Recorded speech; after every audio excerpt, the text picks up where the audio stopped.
Welcome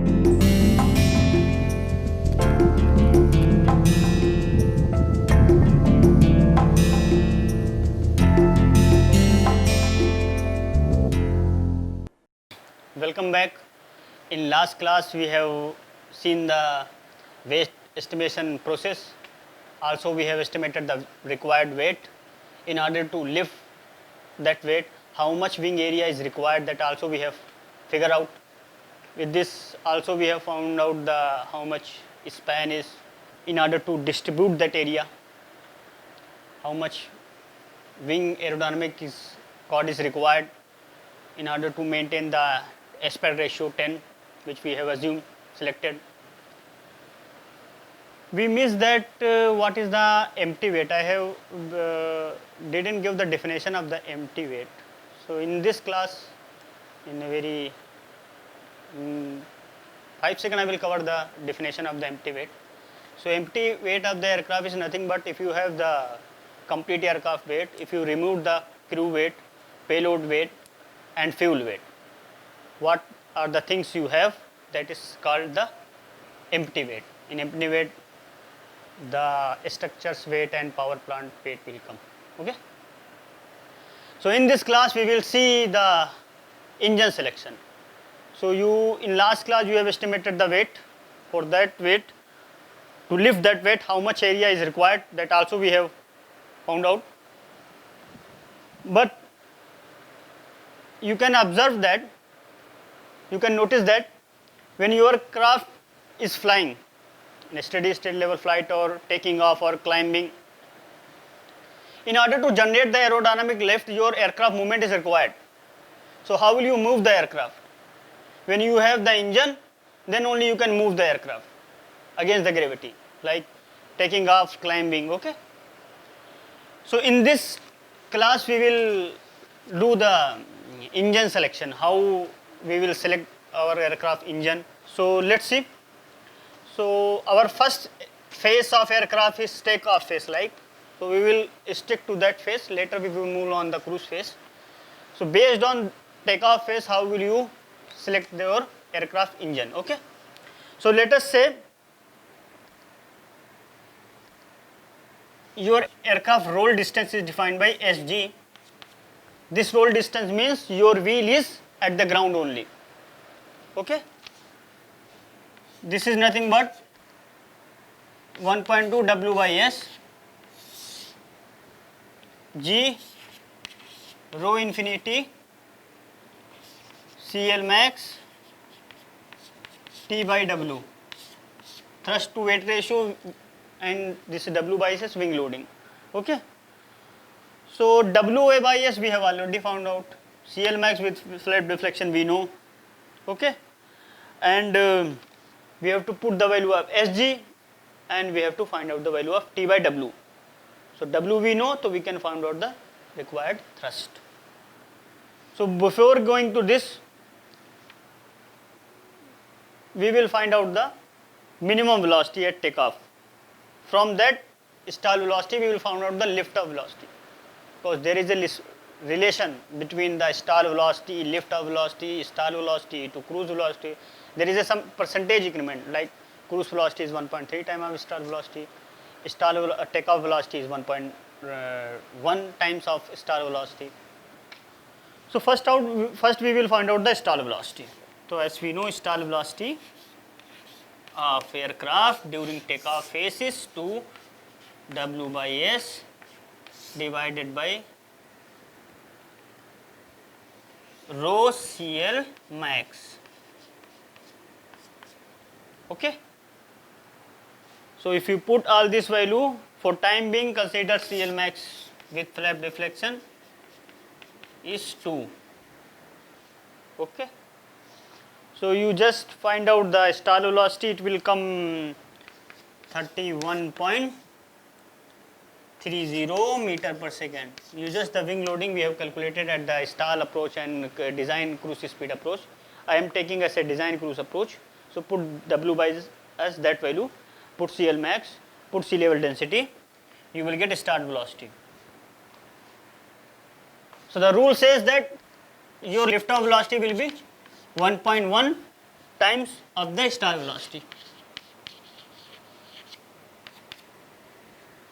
For the present aircraft, like present aircraft belongs to the general aviation category aircraft. Okay, so that will turn out to be 34.435 meter per second. That is your lift off velocity. See, when you are taking off, you are not taking off directly from this directly to this. In this phase, you require some kind of pull up maneuver. If you do like this, your elevator will hit the ground. So you have to pull up your aircraft with a specified turn radius with a given velocity. So in order to pull up your aircraft in takeoff phase, your turn radius will be 6.98 V stall square by G. You just put the stall velocity, you will get 697.06 meter pull up radius. Okay. Now we will calculate the induced flight path angle.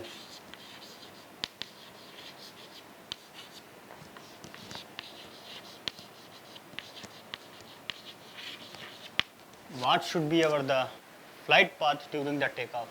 Very important. So from geometry, you will get theta theta cos inverse 1 minus HOB, just the notation, by R. So basically simple geometry. See, when you are taking off, first thing you have to consider that screening height. For certification of any aircraft, there is a rule like DCCA or like aircraft rule. There is a lot of aircraft rule is there. If you are designing aircraft, that rule you have to follow, like minimum screening height. Like when you are taking off from runway, you have to at least clear some obstacle distance. Why? Because you're beside the runway, or after some distance from runway, there is a pole, there is a tree. So the length of the tree, you have to clear that distance, no? So one minimum distance is specified, that is nothing but the screening height, which is nothing but h. Okay. It is approximately 15 meter. So generally our trees and poles are less than 15 meters, right? 15 meters required. Okay. So if you put h 15 and r, which we have calculated, you will find to clear this distance you need some angle, right? You need some angle. That angles I am finding out. Okay.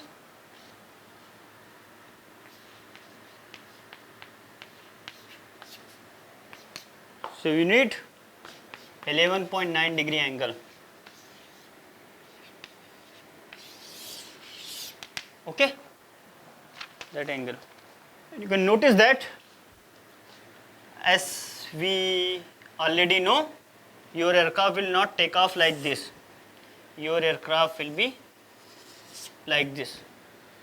So at this to this distance, there is a airborne distance. Your aircraft is above the ground, but not climbing. Climbing will start from here to here. This is the rolling part. So this distance is nothing but called the airborne distance. So that can be written as S equal to R sin OB, theta OB, theta OB, and this is sine.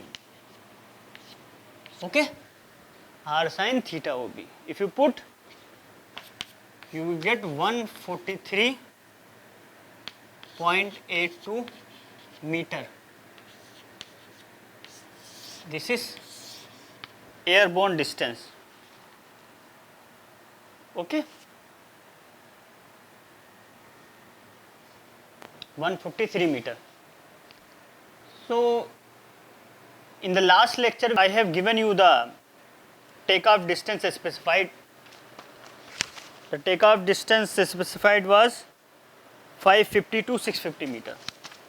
For time being, let's consider we want takeoff distance is 600 meter. So total takeoff distance is 600 meter, right? And what is takeoff distance? It's nothing but the ground load plus airborne distance. Okay. So I have given one formula to you, Sg equal to 1.21 W by S G rho infinity CLmax T by W. If you put Ws, G which is nothing but 9.81, rho is 1.225, CLmax is 2, you will get the relation between Sg and T by W, which is turned out to be 60.43 divided by T by W plus 143.82, and this is 600. Now only one parameter is here, T by W, rest are the numerical values. You can bring T by W here, do the mathematical calculation, you will get T by W 0.13246. Okay, this is T by W.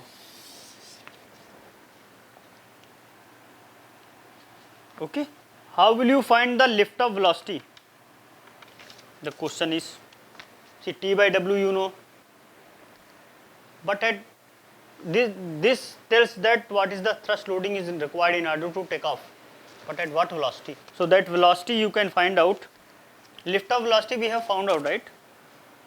1.1 into stall, yes, already we have found out. But what is your, at this, like based on this data, how will you select the engine? Based on lift off velocity you are not selecting the engine, based on stall velocity you are not selecting the engine. Like what is the free stream velocity, cruise speed, based on that you will select the engine, right? So generally V infinity taken as a 0.7 into V lift off for the present case. Okay. So you will get 24.1045 meter per second. Why we are finding this velocity? Because we need power. Based on the power, we will select the engine. So for power, we require thrust as well as velocity. If power required is nothing but thrust into velocity. So thrust we have, velocity we don't know, we have found out. So based on that, thrust we know, velocity we know. So if you multiply both of them, then we will get the power, and based on that power we will select the engine. But you can notice that we are taking free stream velocity 0.7, we are multiplying 0.7. So this is nothing but the cruise speed. This is not lift off velocity, this is not stall velocity. And this is not also the final criteria for selecting the engine. We will go for climb also, we will go for cruise also. In cruise we will fly the maximum velocity, because sometimes suppose that you have selected the engine based on the design speed, which is nothing but 70 meter per second. Will this meet the requirement? Certainly no, because sometimes you need maximum velocity. You want to cover the distance as soon as possible. So you have to require more velocity, maximum velocity. You want to demand maximum power from the engine sometimes. So in that condition, we should select the engine based upon the maximum velocity, because when speed increases at the maximum speed, if you select the engine, your power requirement is more. So if power requirement is more, and sometimes if you demand the less power, then automatically the requirement will be met. But if suppose that you have selected the engine based on the lower speed and sometimes your demand is more, then you cannot meet the requirement. So it is better to select for the maximum velocity instead of selecting your power plant based on the design speed. So now what is our power required? So simply power required is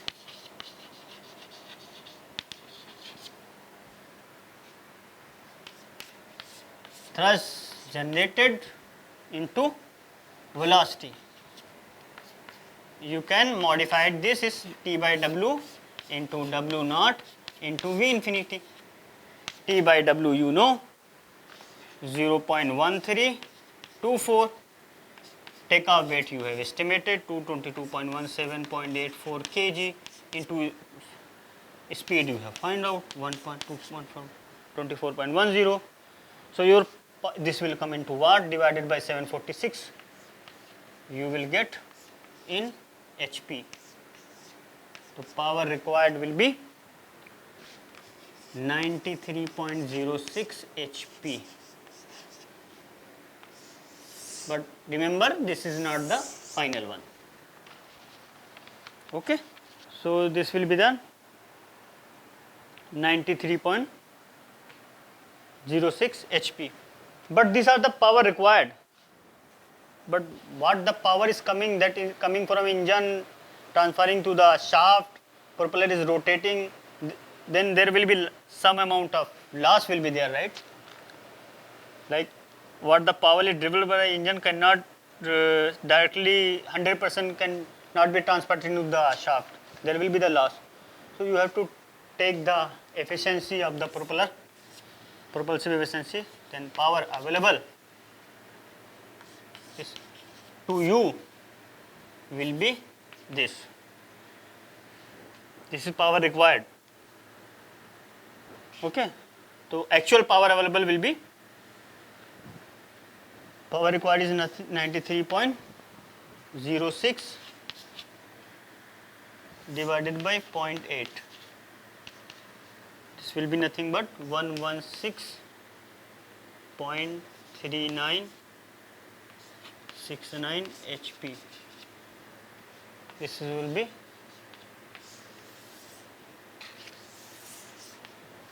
notice that power required is this is in kg, right? So you have to multiply it by 9.81 also in order to maintain the unit. Okay. So your power available is 116.39 HP. Okay. So conclusion can be drawn from here. Like for taking off, at least your power should be 116. So as a designer, you will write power available should be greater than or equal to 116.4 HP for takeoff. Okay, for takeoff.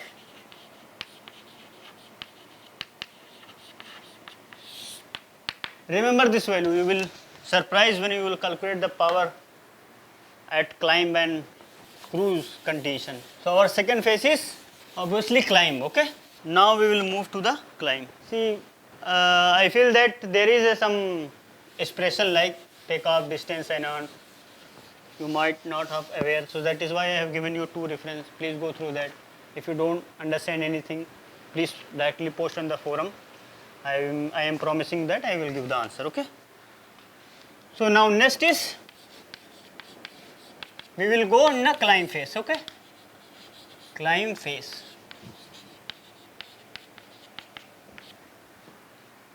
So in climb phase you will use this. See, derivation I am not explaining you because we don't have the purpose of this lecture is to give the idea of how to design the aircraft, not for the derivation. For derivation you just follow the book. Okay, that is why I am writing only expression. If you by your demand, if you want, I can give you the derivation also. You just post on the forum. R by C max plus 2 divided by rho infinity under root k 3 CD naught W by S, this is whole power 1 by 2 into 1.555 L by D max. Okay. So now, I think you are aware of propeller efficiency, power, W, sea level density. CD naught is nothing but the parasite drag coefficient. You write drag polar equal to CD naught plus K whole square. That CD naught is here. K is induced drag factor. If your wing is so large, this value will be very less. If your wing is very short, this value will be more, because K is nothing but K is 1 upon pi into E into aspect ratio. If aspect ratio is more, your induced drag factor will be very less. If your aspect ratio is less, this value will be more. So fighter aircraft, this value will be very low, and for glider, this very low. Okay. So you just notice that I also given the maximum rate of climb. I think it is 5 to 6 meter per second. Yes, rate of climb. It is also the requirement. Because why it is a requirement? You can understand from this graph. Like, suppose that you are taking from this point. Okay, you want to climb, let's say 0 to 2 kilometer. Okay. If you are taking very small flight path angle, you will cover this much distance. If your flight path increases, this will take less time to reach this point. More, if you increase the flight path angle, it will take very quick to attain this 2 kilometer. So it's depending upon the at what rate of climb you are flying. Okay. So that is also the requirement. Simply the rate of climb is nothing but R by C equal to dH by dt. If R by C is dt, you can write dH upon R by C. Okay. Further, suppose that your initial altitude is, final altitude is 2 kilometer, like 200. Initial altitude is 0. Your R by C is some value, and your time will be, directly I am writing this to this. Okay. So as R by C increases, you will require less time to reach the 2000 meter. So that is the importance of rate of climb. So that is why I have given the rate of climb requirement also. Okay. So now if you put all this value, I am putting R by C max 5 for the present case. This value is, I am putting 5. This value as no is 13. K CD naught you can calculate. Okay. CD naught for the present case you just assume 0.035. Remember that this CD naught value will change in the flight also. CD naught value is a parasite drag coefficient. Sometimes during the landing you will deploy the landing gear. The CD naught value increase. If during the takeoff, during the landing you will deflect the flap. Deflecting the flap will change the CD naught value.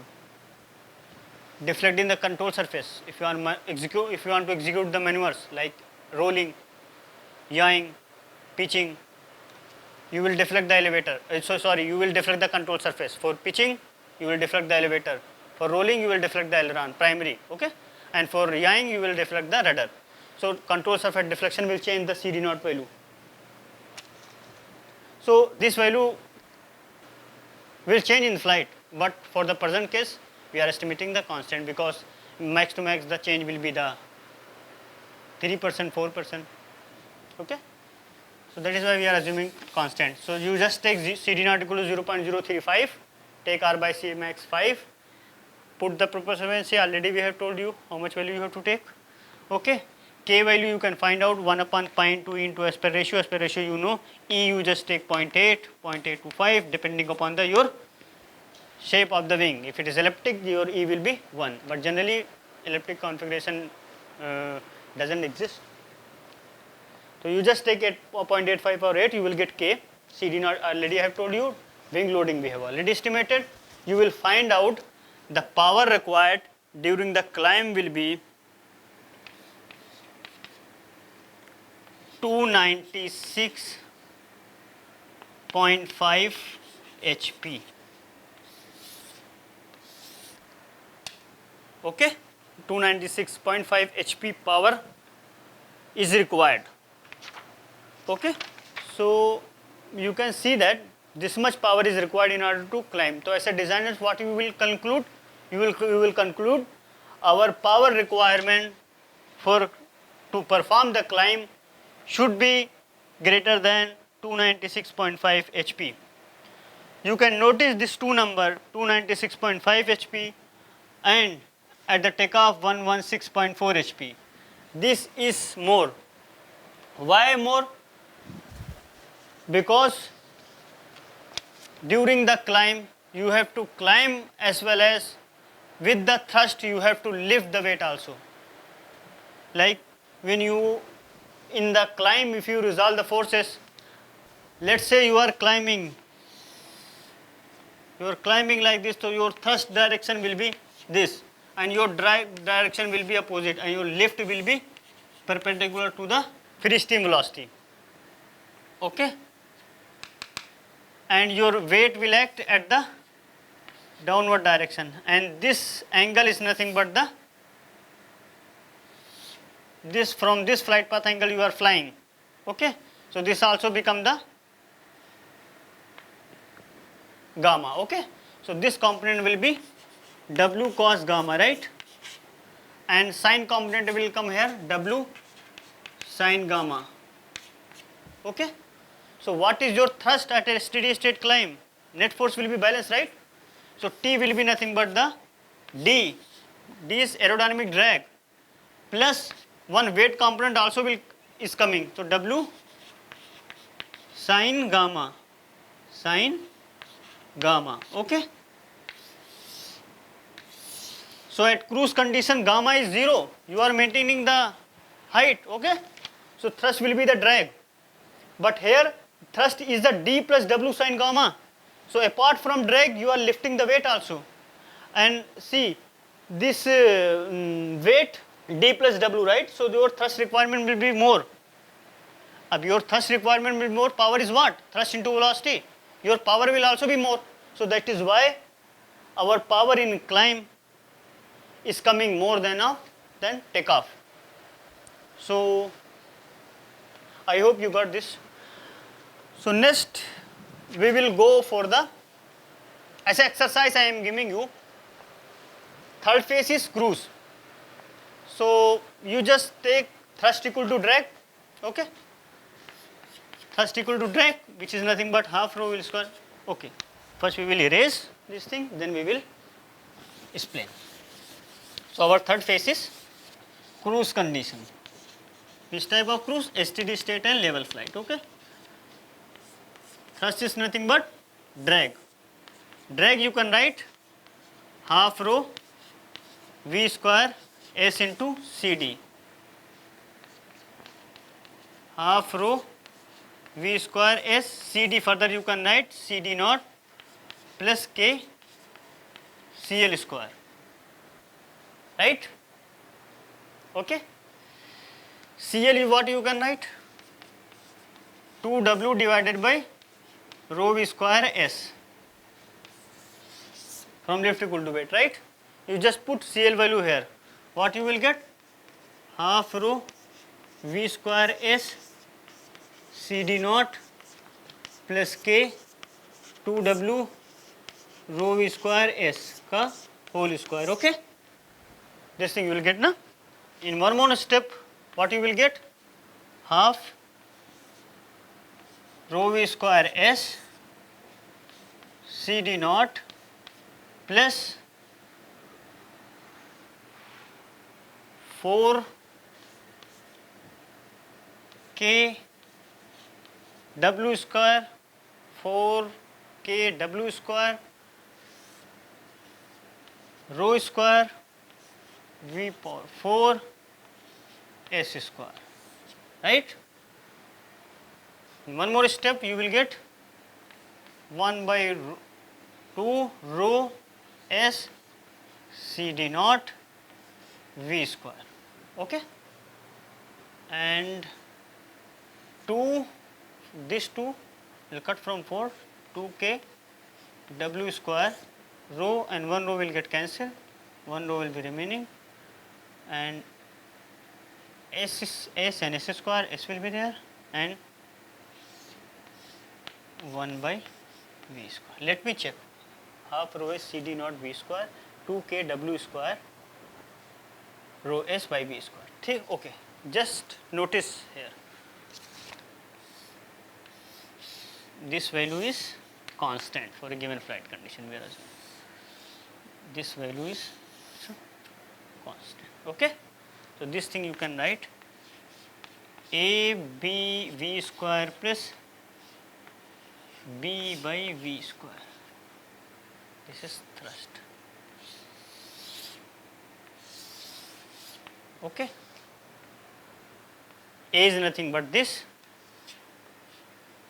and B is nothing but this. Okay. So now power will be thrust required into velocity. This T is nothing but the thrust required.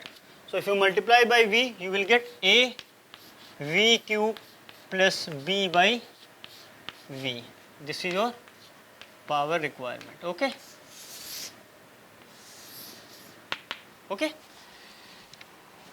So the observation can be made here. As soon as you increase your flight velocity, this part will go down and this part will rise up. So this is nothing but the induced drag. This part is induced drag. This is profile drag. So the thrust requirement is coming from here, it is profile, and from here it is induced. Okay, and this is nothing but called the this. If you increase the velocity, your induced power. This term is nothing but the called the induced power. Okay, so induced power will decrease as soon as you increase the velocity, but your profile power will increase. Why it is happening? Like when you increase the velocity, your induced drag is going down.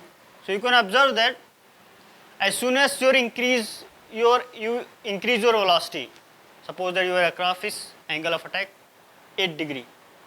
If you want to maintain the same altitude, you are decreasing the angle of attack.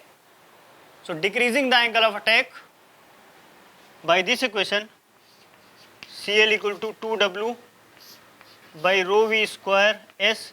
Decreasing the angle of attack means you are decreasing the CL. To balance the lift equal to weight, V automatically will increase. So CL value you are decreasing. So if CL value decreasing from CD equal to CD naught plus KCL square, drag will also increase. This part will decrease, right? So this is nothing but the induced drag part. So if this decreases, the thrust will also decrease and power will also increase, but it will not increase in the same manner. This is V square and this is V. Okay. So now you can notice that in flight, if CD naught is constant, this A and B value will be constant. So if you put the maximum velocity, you will get the maximum power. So already I have given you the design cruise speed 70 meter per second to 100 meter per second, right? This is design speed. If you calculate based on this speed, your power required will be obviously minimum. It will not be more compared to the 100. Okay. So suppose that you have selected the engine based on 70 meter per second. Okay. But sometimes you need to fly at the 100 meter per second also. So your requirement will not meet. And if you select the 100 meter, you can fly at a 90, you can fly the 80 also, you can fly the 670 also. So you have to select based on the maximum velocity. You just put the maximum velocity, you will get the power required in order to perform the cruise at a maximum velocity.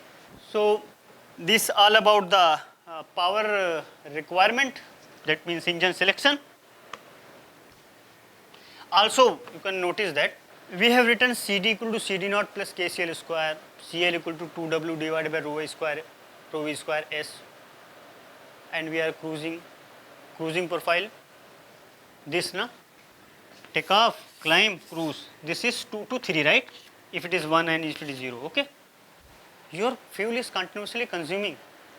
So there is a method like mid course weight, like we have to take the average weight, not as W naught, because if it is, let's see, CD naught KCL square, W you are putting at the takeoff weight, but in reality this is not the takeoff weight which we have estimated, it will be less than. So there is a concept like mid cruise weight. So I am giving you as exercise, please go through that, what is this mid cruise weight estimation. So you will find out the average value of in W naught, then you put this value, you will get the power, okay? So this all about the engine selection. So let's summarize our last lecture and this lecture, what we have done, okay? So again I am requesting you, if you didn't get anything, you just post on the forum, I will give the answer. So let's one by one we will summarize. First we have estimated the total weight, right? Total weight. Total weight is estimated. W naught is 2217.84 kg. Okay. Fuel weight, in order to cover the 1000 kilometer range, 392.77 kg is required, which is approximately 17%. In order to lift the total weight of the aircraft, the wing area SW you can say, or S, we have calculated 18.11 meter square. To distribute this area, we have calculated the wing span, which is B in symbolic, nothing but 13.45 meter. By fixing the aspect ratio, we got the chord, nothing but C bar or mean aerodynamic chord is 1.345 meter. Okay. Aspect ratio obviously we have fixed as at 10. Okay.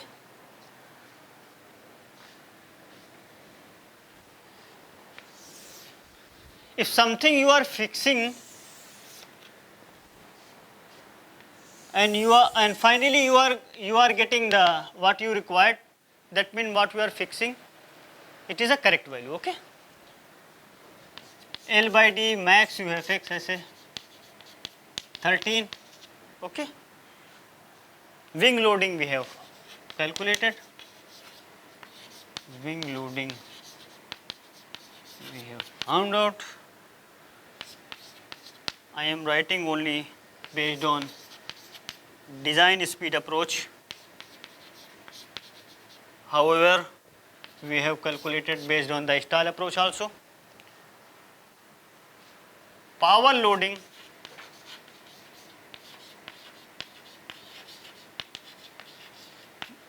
it is not as a same as wing loading. Power loading will be nothing but the W by P is 7.48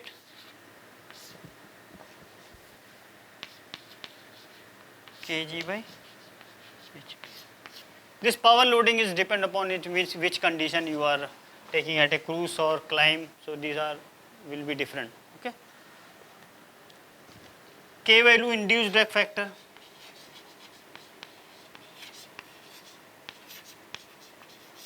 Drag factor we have calculated 0.04. Based on the configuration, we assume that CD naught, which is parasite drag coefficient,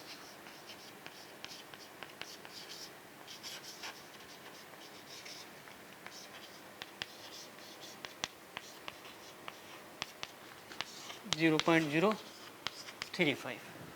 Okay. So this power loading is nothing but is based on the. Let me check this power loading is based on what? Based on climb or based on takeoff. So this power loading is nothing but the based on the climb. So these are about the summary of the last lecture and present lecture. If you have any doubt, then please post on the forum. Again, I am saying you, I am promising that I will give the answer. Thank you so much for attending this lecture.